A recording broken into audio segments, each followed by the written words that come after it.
Fine, that's it. About to make a parcel office. Parcel office. That's fine. I don't question that. I'm sending a demo. Yeah.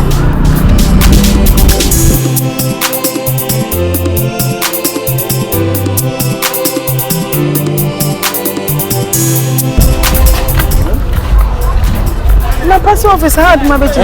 Na e dey na wo ko send. But me send the phone. Wo send the phone. Wo dey ko probe so. Seriously. The tier say the entire metro be gina ha. Me a hire na me adwuma. This is my car. Yeah. I drive this car. Yeah. Okay. Me no pay me free serious so na eba. Me bedu ye emergency drivers for me so my emre. Oh, when I'm strong and I say load was adia ko. Yes. Na parcel office no ye ha na ye adwuma. So ko send dia first a delay.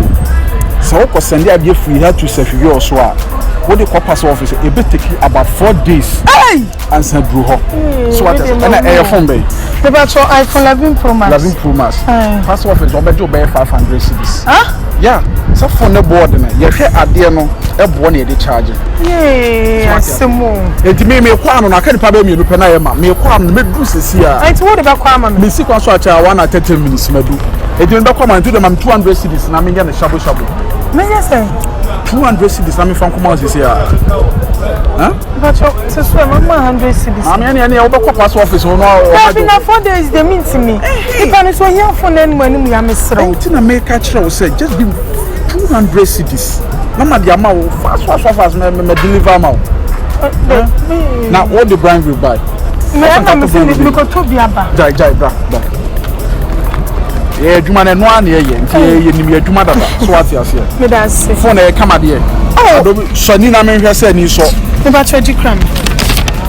Because I don't be send the phone no. Say ni so ni ade mouth pin adwuma. Bibia na be phone de phone mu no. Me pese me di be kokko du afi na e be say dey say. Don't na say phone mu no eni hwe. Bibia ya kama emu no na me am di ya ka say onu nya case we bi nto. Very good. But I say me send mobile money. No. The young one I mean Juniper information in church will be a watch and also send them. Oh, okay.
Now we.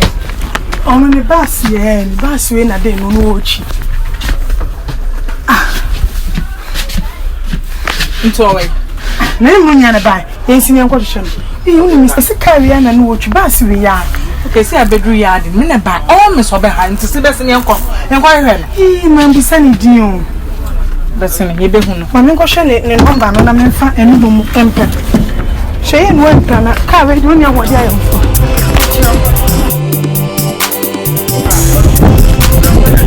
Aha, that's nani. GS 526820 and one. It's what chigu me na me chigu me match. Me na me GS 20 na me chigu me so fiche 5268. Okay, enquire. That's right.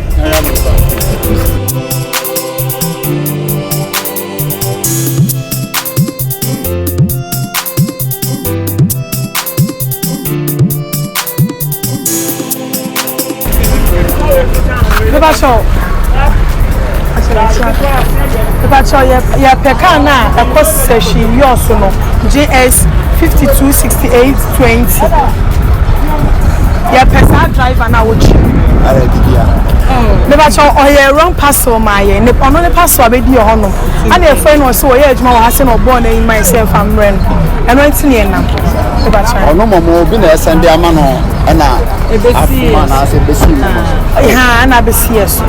okay send it in the amount Le ba cho da bi no ane ne car number na obomaye ana pa cho ya ko ne car station but ye hu no ye wura ne car no kwa still ye hu no na se ye hwehwe around ntino.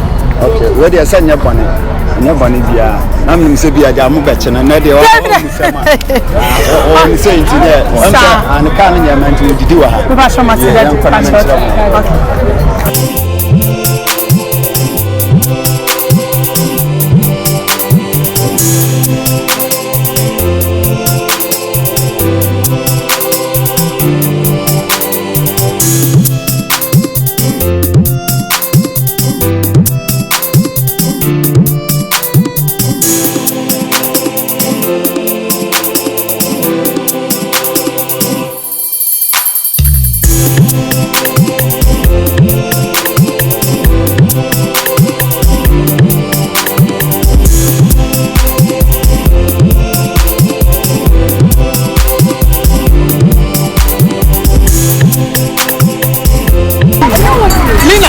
Some different. Oh, Madam Ade. Phone no way. I tune here. Oh, Madam Ade. Message phone no way. Oh, I tune here. oh, Mami. Oh, Ah, that's awesome. Ah, me baba send the phone. I am going to session yours. I'm a trying to Musa some pastor pastor office. I'm also a pastor office there. Almost 500 Ghana. It's a phone number they pass and not work. But who was she yours? It's about 200 Ghana. Never say. let me tell you what you 200 Ghana. 200 Ghana is coming. My son the phone. Phone call. I the phone for that. They say and make out 3 days. And the person is my phone and ran. Oh, what is that? About if the friend that be wrong. what's up And I open an espresso. That was over for an second phone. And also make a apply the skill. Me no just say me special driver. Me kwana me better say I for no man in and out. And it's something for phone me. Let me send the phone and command. My send the phone the call. 3 days ago. Didn't want some. Now someone back again. I don't trust what's on the phone. It's a friend in a nipa ne 30 million. I don't know. masa aduma no sana company ne kire o company ne kire o say o authority say wa ultimate person ayi e de kosa amene Na talking no ha. Who do say aduma ye who do say company in Chesa. Be nyina la line obi aye dey. that's why dem amana fa nko pass office Endu wo aduma endu nje bi fa kire da. Gabi esa ugu company ne mas o say 500 Ghana cedis na ayi pass Na office pass one charge boarding. Enti sa say. I just say adia no be phone from na bi nyanta me dey phone ma dey ko ahu. Enti say the case na ye no. Gabi na me ka kire o say o say company no unim bla e wo company I know. ni pa say o ka kire mo say 500 Ghana cedis pass office our form kura omuna okono mu a ombehe ade na I phone can go off and a bit of your show before what you say enti me ka kire madam phone e say 90 million of currency. 9,000 Ghana cedis. iPhone 11 Pro. 11 Pro Max. What did 200 Ghana cedis? Duty free my back. Come with the 92. What currency? Nama ya 2 days. What you say? Mene ne beko esoro na ye ne kwanfo na kokasa. 3 days time ya. Ye be hu kwa be fa. Ye hu fun na. Ye be tiam. Na ye ba na mo dwane metia. Ye hu a. Fun na nya metia obu fun. Me nya no ko ba dwane. Government worker. We are government worker to try and trust. Aba na aba wan hihye. Aba na phone aba wan hihye. Me metro ma driver. Anya aba worker no wan ya 3 days na. Ene ne ko office. Ye be so Ya no je me number. Ma me ncho number. Number. Mo ba na. Ma chobobo. 27 26 96. Me frɛ. From Mr. Safo. A good day be bien. Faso no mama e. Me number is Ono number kra de. Bra. Ese me na case no. Bra. Wahima. my number In case of Today I will say 3 days, Papa. 3 days time. 3 days time. Yeah, Yeah, who are? You let you understand.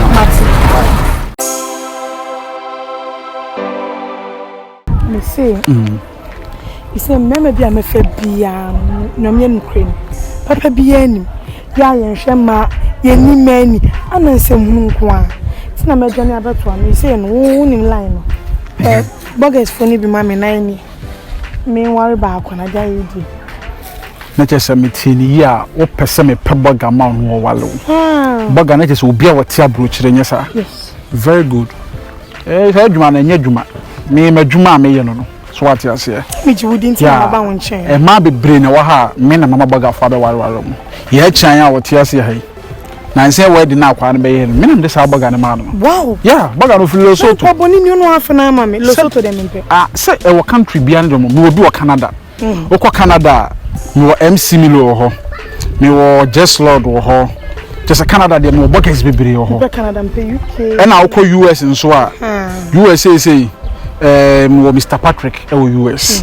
So what you say? Wakobi on kwado US Army on nso US. Army for so pa me pepper. Wo sika bebre. Fani mami. So what you say? Me wo bucket bebre wo US I just say Mr. Anthony Mo I just say bebre. Fani mami. Hey enti yes fani mami keke. Me say no. Wo dey am sure type of guy me pe. Okay. Me pe be ma obosi. Obosi no. Am skakra. Owo body kakra. Nya be ma oso. Baba. Ana nya be ma tia ti sew. O mpe de wafon se me. Me pe do tia but do wo sweet mu say yes. Only be ma yes only be ma na motum say yes. Be ma mu nyamfo ni. Okay. Ana de wa jimi ni botom nya de wa jimi ya bia boto ni mo. Sika ni mo. Wa jimi ni botom sankofo ni bi na me pe. On say sisi abema na open wo do spec na nam. So what you say wo kire de wo pe. Very good. Do kire de wo pe na afi na me kodi hu dwuma. Ti de open me so my de me ya ma. So what you say. But first no na mitimi yi burgers na mama ni free. Ba me de oba na ma burger na wie no. Burger na nya ne tonga wie na wo tutu ne tonga no. Na me de o ma forget me oba no so forget me. Ti this time around me nya sa business ni biem. So what you say because be man we nya wo wie a me na ma forget me na me between na me ma bregu me nya mfaso bia. Ti this time around no me adwuma na people form. Oba wo to registration fee. Registration fees no ayetua no Lesotho dey different. Obi o South Africa registration fee different. Obi o US dey different. UK different. Canada different. Ope Togo eno kwa de ne bo anya dene. Burkina ne bo anya dene. So ati ase enti country kro na open no who registration fee na abetua. They say country be na so to say US UK New York say nyina okay me say US but me bobo kro o sa pe city na open okay enti US registration fee 1,000 cedis. Yes try me nya unya dia me so no try me tina kapro me na mo ska ga meka no say anya bia mama hook me up na me ko po bi wan do me ni kapro me boga me yina ma wo no every week bia one send o kro betima send o bia $1,000 me na me ka kire wo serious eno kwa na ye de we pepe boga me yina ma wo no do ye pepe kwa na ma $1,000 now we me MC Milo ma MC Milo every week you betima $2,000 Canadian dollars MC Milo wa tuya ma ni tiri wo nyina apa ogusu tuya so what you say Se no go see tua. So what you say? Money ntua me. Aha. Enti yes what you say. Ndi say no. Metime you enti registration fee there. Masa me mfa ni agro. Me 10,000 cedis. Ntua wa no so wo koso am dwom so ko didwa.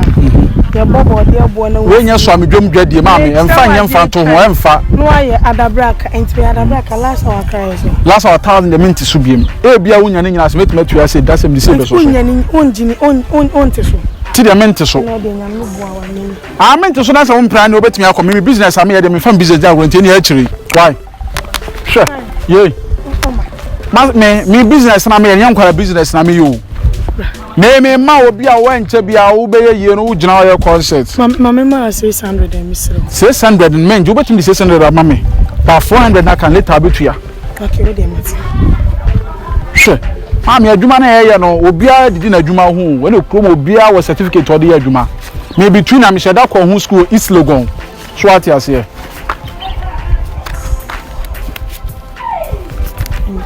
Yes. 1, 2, 3, 4, 5. F5 aka 50 600 can ye. Mama aka 50 cedis. Ma me ska de me kata mani kwa metimi kan ska. 50 cedis what you show. Aha. Ti afa na register enti wo shop US one. US. Ana UK. Na mu ba ko. US ana UK. Canada de men pro mu ska but mu nhwa ma. Okay, enti de obetime nka unimi bi. Very good. Me boga ba kokora free approach raba. Empede waba. Da bi me customer chro do bem any pana bedress ka wono ho. Chai me empede waba. Omo maba no mo ba for purpose e man na se bi o. Mama. Me ye madwuma ma me nya adwuma na what registration fee awi o scan so etu en san fam ko back biem. Boga no. Sie de make no. No boga bi a waba. Enu ya no bedru fi US aba. Mama. Na me kro share mama $2,000. Ska on wo so oba be sini fie. Wa bank the ska de buy oba be di $20,000.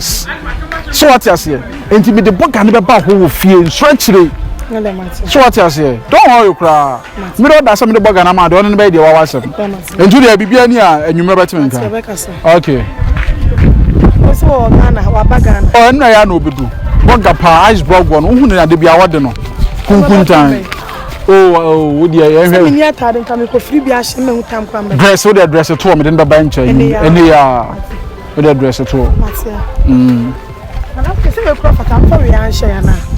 Oh, but my show no problem. Yeah, my show who say me ashamed. Matthias. Okay, try you Boga wali 1 and 2. E ma we pa munye si o mo ne yete Ghana de nika print mo mpey mo pe insiders yenso ye ba kire mo outsiders ye na me ko bore awie we dia cash stop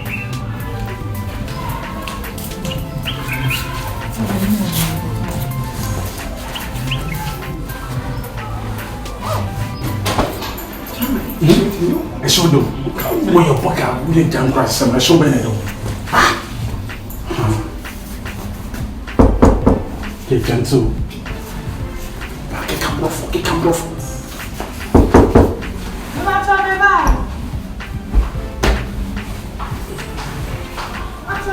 Franka. Ayo. Enta na bagabo. Bagaba.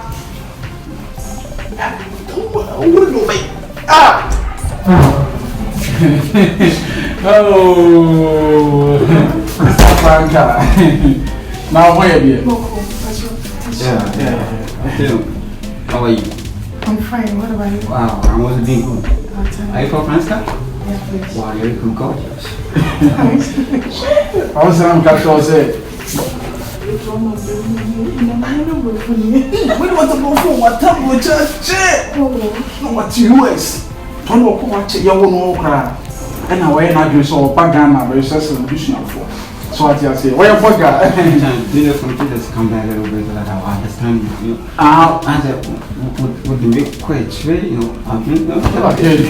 Well, sorry. What guy is that when you wow. So you're listening to me, it's like a Oh, what to treat and you say, what kind of mark could you become? Why not a book when they come more? But what to treat? Now, was it on shut down the board for some shut down? Oh, it was okay. I have you no so come on. Anyhow. It's no problem with that. It's no problem with that. No problem. And but I wait here. As usual, I won't keep long. I won't keep long. No problem. Yeah, I will leave so that you can talk to your honey baby. Okay. You do your own conversations. You know everything. But guys, it seems you can't stand. You shaking. No, you know something. The guy is very beautiful and yeah, man. That's what I can tell you. And then the beautiful will touch you. They touch you? Okay. On the it's just you know so that okay. But say me nyam hon ko say be am beti. I did my hon come. But also kasa here bi wonum kakra. I know say your English is so awesome to her. Oh, she like it. My bone my pain. Okay, from what train there. Yeah. Is it any? Wow. Baga! Oh. Hey, baga! Hey, I'll give you pounds, don't worry. Yeah.